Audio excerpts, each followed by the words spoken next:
Hello అందరికీ, నేనైతే ఈరోజు మసాలా పాస్తా ఎలా చేయాలో చూపిస్తా. ప్రాసెస్ ఎక్కువ టైం లేదు, చాలా తక్కువ టైంలో టిఫిన్ అలా అయిపోవాలంటే ఒకసారి ఈ మసాలా పాస్తాని ట్రై చేయండి. ఖచ్చితంగా మీకు కూడా నచ్చుతుంది. పాస్తాని చాలా డిఫరెంట్ టైప్స్తో వేస్తారు కదా, ఇది కూడా ఒక టైప్.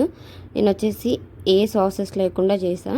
కొంచెం ఒక 2 టేబుల్ స్పూన్స్ ఆయిల్ వేసి, తర్వాత బటర్ వేసి, సన్నగా చాప్ చేసి పెట్టుకున్న పచ్చిమిర్చి, ఆనియన్ ఇవన్నీ వేసి ముందు నీట్గా ఫ్రై చేసుకోవాలి.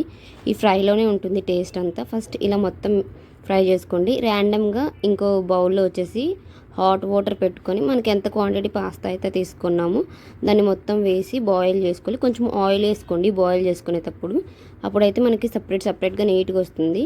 ఒక 10 మినిట్స్కి మొత్తం పాస్తా అయితే బాయిల్ అయిపోతుంది. మనం ఫస్ట్ ఏదైతే ఆనియన్స్, టమాటో అదంతా ఫ్రై చేసుకున్నామో అందులో ఈ ఉడకబెట్టిన పాస్తా వేసేసుకోవడమే. తర్వాత 1 టేబుల్ స్పూన్ కారం, 1 టేబుల్ స్పూన్ ఉప్పు, తర్వాత పసుపు వేసుకొని మొత్తం కలుపుకోండి. ఎక్కువ ఏమి వేయాల్సిన అవసరం లేదు. నా దగ్గర అయితే ఆరిగానో, చిల్లీ ఫ్లేక్స్ ఉన్నాయి, అందుకైతే నేనైతే వేసేసా.